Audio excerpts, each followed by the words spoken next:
Is this thing on?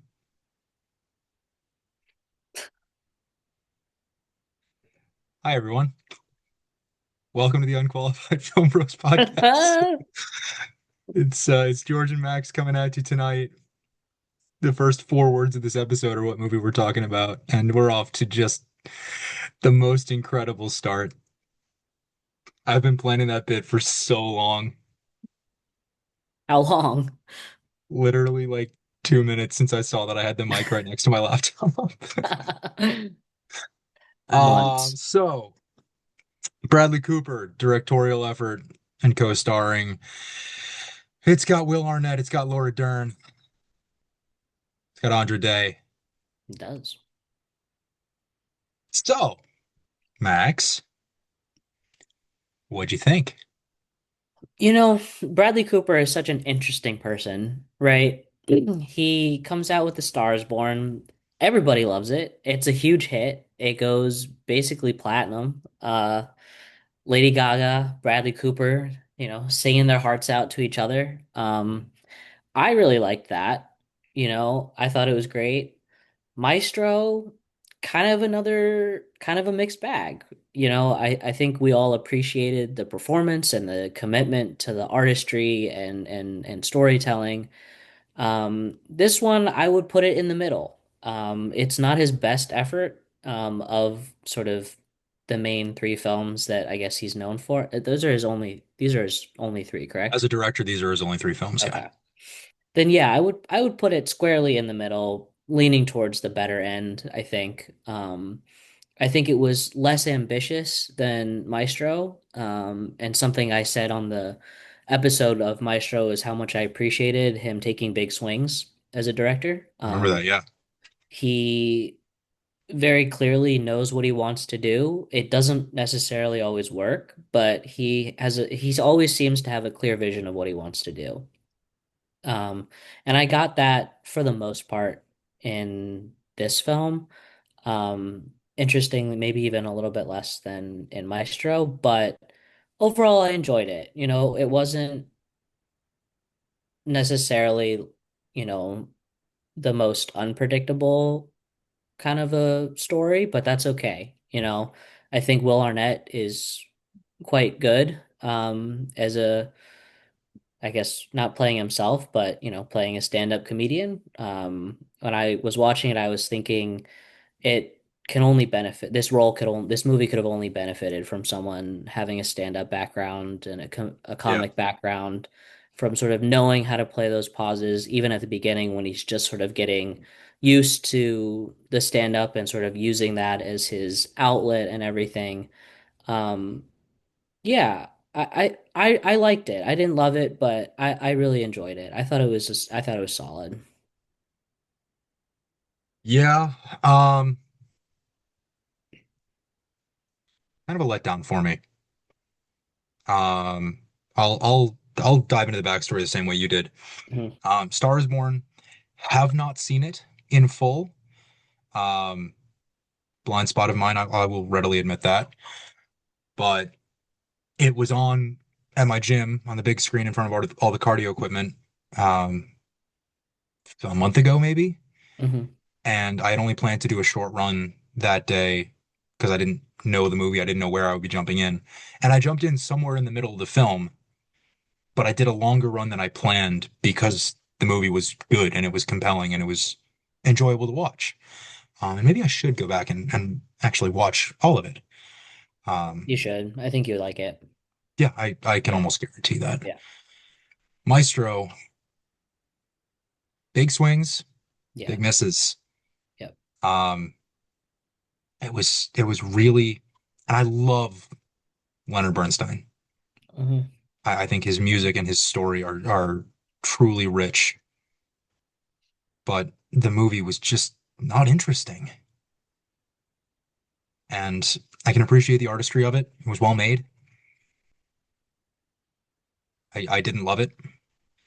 And I think I said as much on the episode 2 years ago, 3. 3 years ago. Yeah, 2 or 3 years. Yeah. Um, God, we've been doing this pod a long time. Um, but yeah, this one, I think from the trailers, I expected more of a comedy. Mm. I don't know if I expected a comedy. I expected dramatic elements because obviously the trailer opens with, I think I'm getting a divorce. So obviously the outside world, Alex Novak off stage, we were going to get his story, um, his whole life with Tess and their kids and Yep. everything not stand-up comedy related. That was going to be part of the movie too. I didn't expect kind of a marriage story adjacent without so much yelling and punching walls as Marriage Story Yeah, not as kind of movie. much. Yeah, for sure. Um, Wikipedia describes this movie as a comedy of remarriage, which was a I did see that. Yeah. very popular film genre early in the Technicolor and talkie era of film in the 30s and 40s. Um, Husband and wife are splitting up. They find a way to reconcile and they manage their way through the relationship and they get back together. Comedy of remarriage. This movie, by definition, is that. Um, but I don't know. It for using stand-up comedy as a lens for Alex processing this period of his life. Yes, it was very funny at times. Bradley Cooper as Balls, fucking funny. Best part of the Yeah. movie for me. But for a movie using comedy as its lens, it is severely lacking in comedy, and I just couldn't look past that. Yeah, I agree. It probably it's this isn't the first time that we've been led to believe a movie would be funnier than it. Roofman. Yeah, Roofman. Thinking that's exactly the right one. Hmm. Um, but I think in some way, like it's just as sad in a similar way, like how pathetic and kind of awful Channing Tatum's character was in Roofman. Like he burned bridges left and right, hurt people around him constantly, and lied constantly. And we saw that culminate at the end. And here, at least, it's not quite as it's not quite as disastrous, I guess, but it's no less sad. I mean, you're using comedy that is sometimes funny, sometimes isn't, but it's in a room full of people that you don't know, and you're kind of just like dumping your life onto them in a way that isn't delivered, I guess, I mean, I get it, he's not supposed to be a professional stand-up, commute, so it's not going to be perfect, but I don't know. It just came off as really sad for the most part, at least from what I got from it. Yeah, and I think part of that's the material that he goes up on stage with. I think if the comedy is about something sad, it'll make like people will laugh at it, but it'll also not be something that'll bring a lot of joy to the Yeah. audience, given the subject matter. Yeah. Um, I went to see this with the girl I've been seeing, and she pointed out that this movie was like a gender swapped version of the first season of Marvelous Mrs. Maisel. Yeah. So what I did between Yeah, it when we is. saw the movie and when we're doing this episode right now is I watched the pilot of The Marvelous Mrs. Maisel, and you've seen it, right? Yeah. I've seen the first season, Okay, part of that's half the again, I've second only seen the season. first episode, Okay. but literally the marriage ends and then sort of wandering up onto a stand-up stage at an open mic talking about the marriage ending Yeah. and realizing, hey, I'm actually pretty good at this. Like that is both plots, Yeah, just it with is. Rachel Brosnahan or Will Arnett. Yeah. So that was a fun thing to realize, but also, come on, do something more original. Yeah. I will say, But I think the Marvelous Mrs. Maisel pulls off that sort of fine line that they have to walk between comedy and it just being kind of pathetic and sad. They do a better job than this film did. Like it, yeah, like very clearly in my view. I think And I think part of that, I mean, I love Rachel Brosnahan. I think she's got a very quick that wit and helps. very natural charm. That helps. Yeah. Um, that really helps, especially for a stand-up. Hmm. I think Will Arnett is probably partially a victim of his script. I know he co-wrote the movie with at least one other person and Bradley Cooper, Hmm. but we've seen from Marvelous Mrs. Maisel that it's it's possible to make this kind of thing sharp and punchy and funny. And maybe part of that is the fact that Midge is plastered drunk when she's on stage for the first time. But I don't know. I think it's fun to see Alex gain a little bit more confidence in his stand-up abilities the more he uses it as sort of an outlet, a therapeutic outlet for himself throughout the film.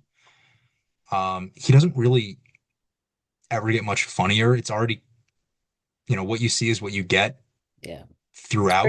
It's very dry. I mean, that's Yeah, that's Will Arnett though. it is. I Yeah. think a lot of him is in this character, Hmm. especially when he gets up on stage and does stand up, which Hmm.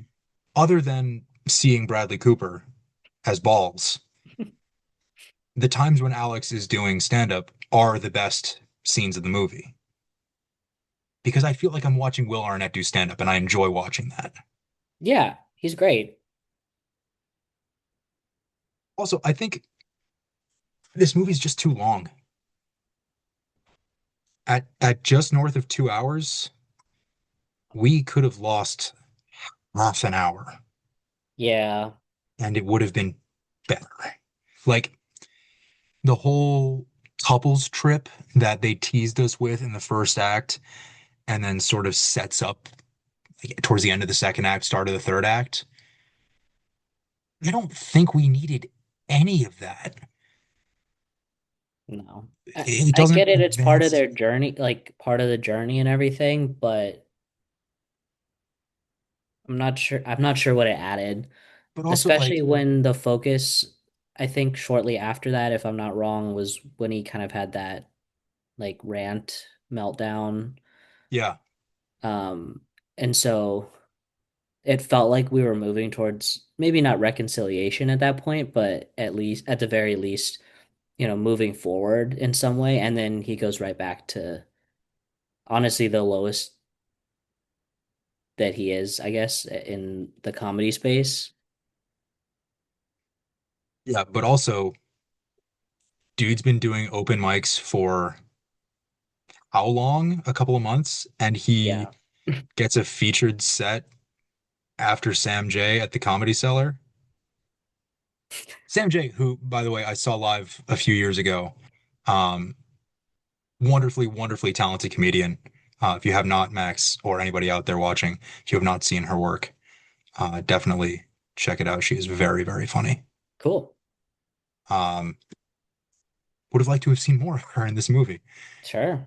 Um, Like a group of comedians kind of going through, like a group of comedians that are friends, like going through and helping well, that Will Arnett like get through his divorce. Like I feel like maybe that's a little bit more compelling. I don't know. that would be more compelling. Yeah. I don't know if you've seen the 2016 movie Don't Think Twice. I don't think I have. I'm pulling up the Letterboxd for it because it has been a few years since I've seen it, but I loved it. Don't think I should have done this for my research before the episode. So it's directed by Mike Birbiglia, who is another wonderfully talented comedian. Seen him live twice. Hmm. But cast-wise, Keegan-Michael Key, Gillian Jacobs, Chris Gethard, Kate Micucci, Tammy Sager, and Birbiglia, all basically playing versions of themselves. But it's about this improv troupe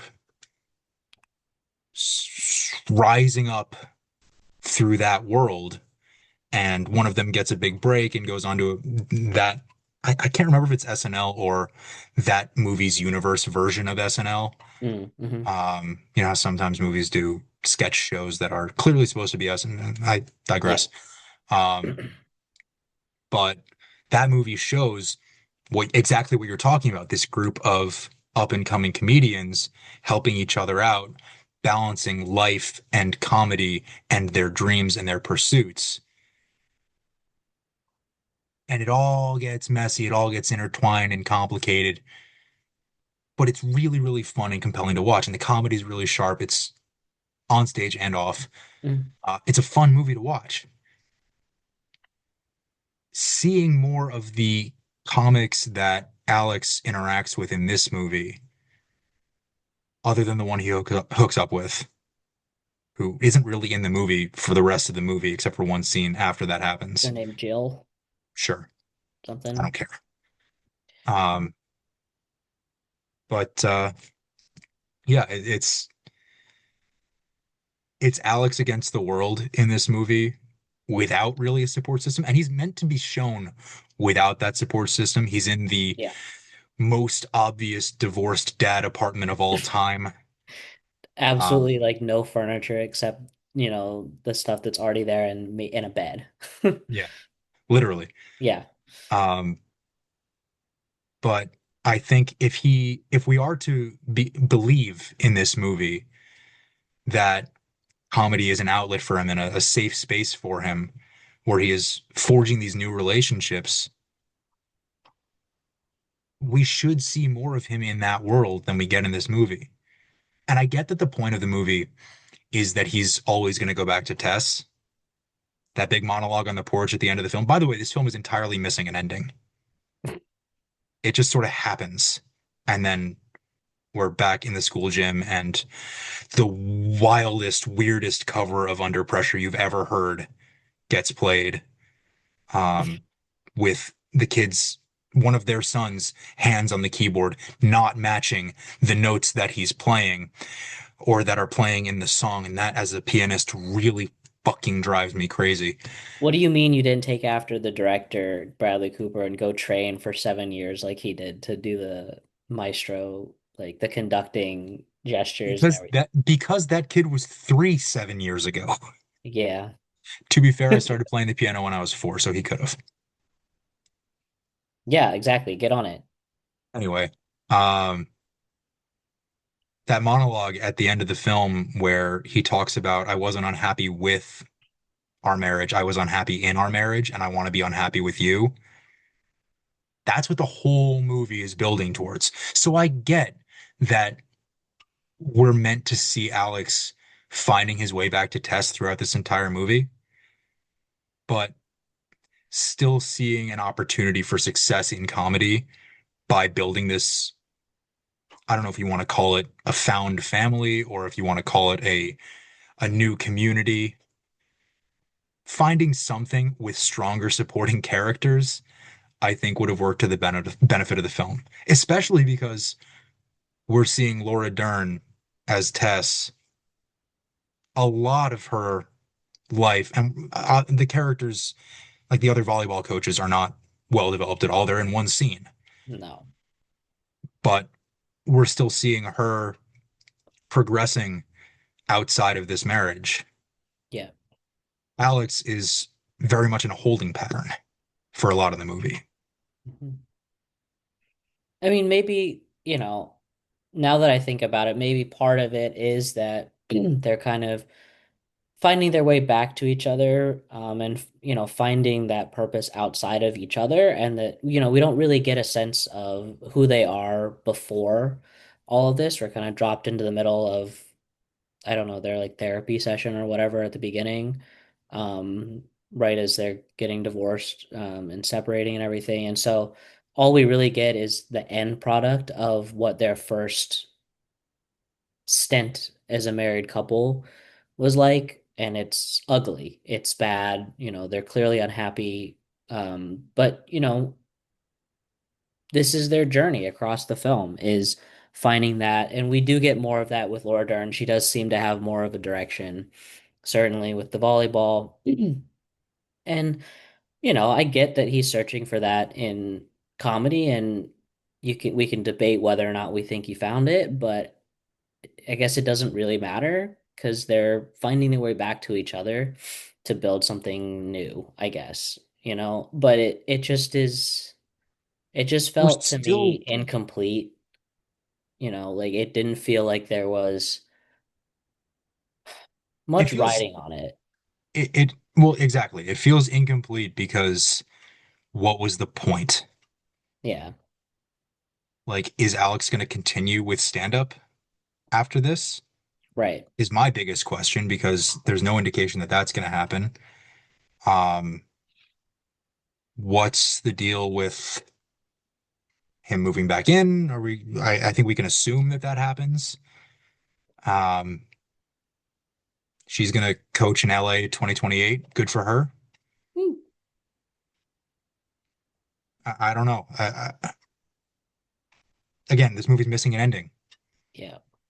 We get like three different climaxes of where we think the emotional high of the movie is, or emotional low in the case of the meltdown and the conversation with his dad outside of the club.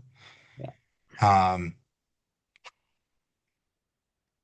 I don't know. After the monologue, it cuts to the school hallway, walking into the gym under pressure. Credits roll. Yeah. Super.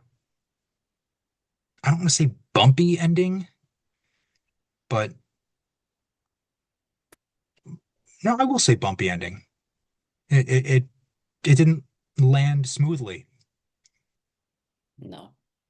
I would, Also, sorry, go ahead. no, go ahead, please.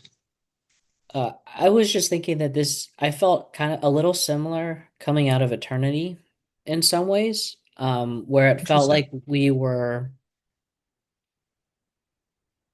always going to end up at a certain point with the end story, or at least the end result of these characters, right? Like I Yeah. always thought that Elizabeth Olsen was going to end up with Miles Teller. Spoiler alert for Eternity. Sorry, guys. Um, and I didn't know in the same way for this, like going into this film, that they would end up back together. But you kind of have that feeling, and then once you come out of it, it's like, oh yeah, this makes sense. Like that made sense. That makes the most sense for these people that they're together. And it felt that feels underwhelming sometimes.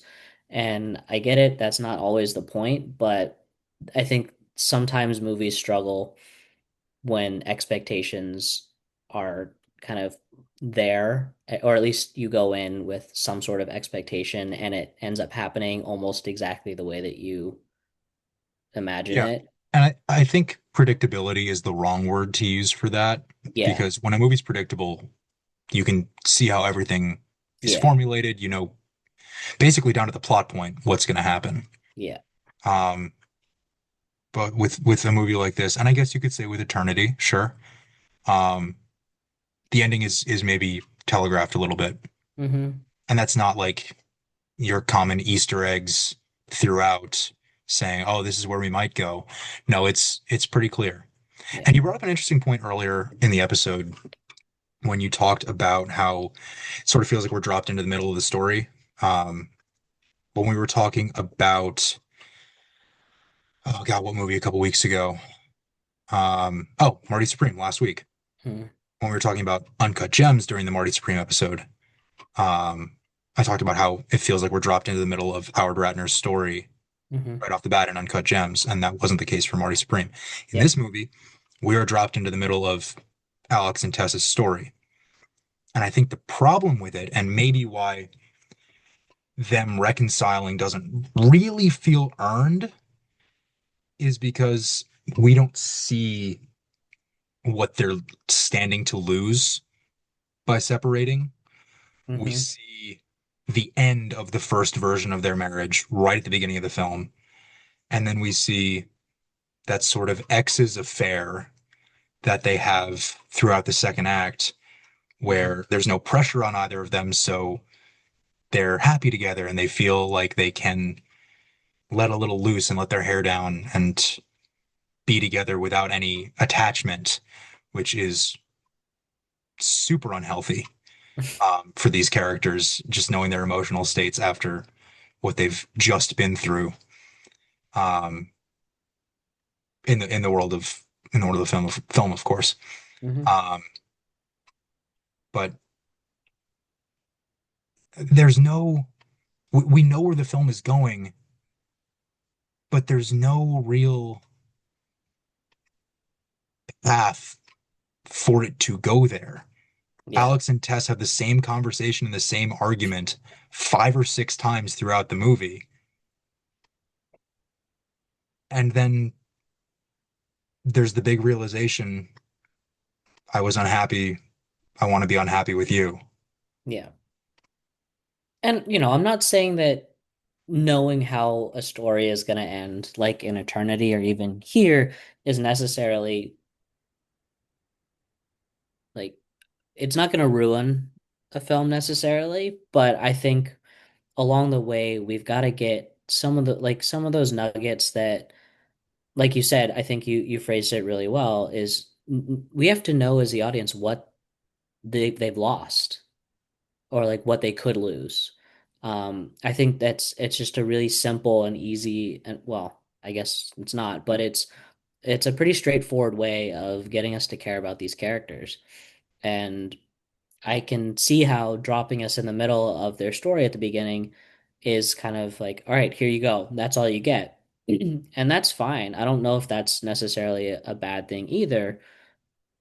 But again, we don't get much more than that. We only kind of see the bad from the beginning and we don't see them together. We don't see, you know, the happiness. We don't see the I want to be unhappy with you until the end. Yeah, that's exactly right. We don't see what they're trying to get back to. And, I mean, we can see it in the way that his apartment is structured. It's completely empty, like we already talked about. Like they're not subtle about what that all means, and how empty his life is without her and all that stuff. It's not subtle, but eh.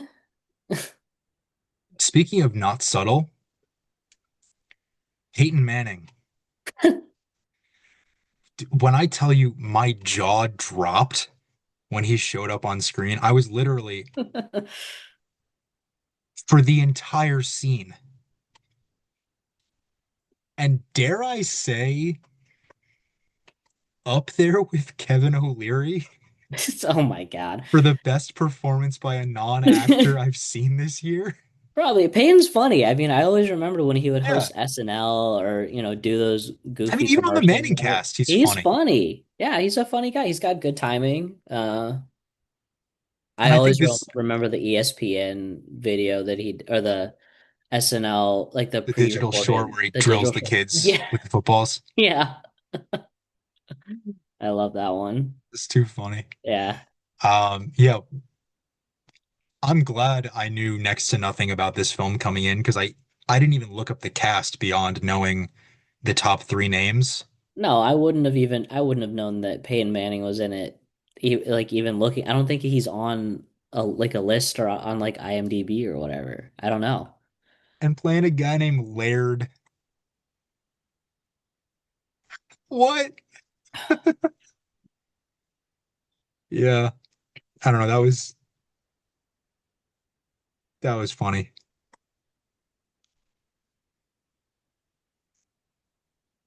But on the whole, I mean, like Roofman, led to believe it was going to be more of a comedy, Mm. expected more comedy just from Will Arnett leading the cast. I think he can do drama. I think this is an indicator that he can do drama, Yes. but nothing here really wowed me. And I wanted, just for a film about stand-ups and having done stand-up open mics before, Hmm. I went in wanting to love this. Right. And for me not to renders it suboptimal. A disappointment. Yeah. Yeah. That's fine. I think I liked it better than Roofman, just to compare it once again to, trailers that are a little bit misleading. I because I think partly because I think I wanted to root for Will Arnett and Laura Dern. I kind of didn't really want to root for Channing Tatum and Roofman in the same way, so that's Yeah. probably part of it. But the thing is, Channing Tatum and Roofman, you can't help but root for him I know, but it because he's sucks so because he's such a goddamn charming. he's a bad dude. He is a He's bad dude. not a good person in that movie. And yet, Marty Mauser's not a good person in Marty Supreme, but you root No, for him he's because he's not. charismatic and charming. I know. I know. It's I'd like to think I am a good person and you root for me because I'm charismatic and charming. well, I think Was that so over the top of me? yes, but I don't it's care. okay. I don't It's care. okay. It's all right. Yeah, It's Ben would have 2026. eviscerated me for that. I feel like a little more self-confidence for all of us is a good thing, you know? Okay, yeah, shut up. Yeah. Well, I think mixed bag for Yeah. is this thing on? If it's the only Don't ever thing you do can that, by go the way. see, If you're at an open mic or you're ever in a position where you're holding a microphone, never tap on it. This yeah. thing's plastic and cost me $0, so I'm not gonna care too much about it, but just rule of thumb, don't do it. Um, so is this thing on? Currently playing in movie theaters. Check it out. I think it's worth a watch. Be prepared for it to go on too long and for you to know exactly what's happening the entire time. Yeah. Not that you wouldn't know that from having just spent the last 32 minutes with us, but I don't know, form your own opinion Yeah, there's also other things in theaters that you can go that I see, and I think you should see this instead. is not one of those films that is in theaters everywhere either. It's kind of Yeah. getting pulled off slates and everything. So go see something else in theaters if you can. Go see this in theaters if you want to. There's tons of options out there. I'll hold the mic over here so that you can speak into it. Oh, thanks. But yeah, that was my full point is just, Yeah. go to the theaters. It's good. So is this thing on? Is currently playing in some movie theaters. Other things are playing in theaters too. Hmm. Next week, we are heading back to the post-apocalyptic wasteland of the 28 Later series. Hmm. For the fourth film, this one directed by Nia DaCosta. 28 years later, The Bone Temple. 6 months after the last time we talked about one of these movies, so we'll see. In Hmm. the meantime, watch some good movies, support your local movie theater, ban AI and filmmaking. I said that in the wrong order this time, but I don't care. We will see you next week. Have a good night. Good night.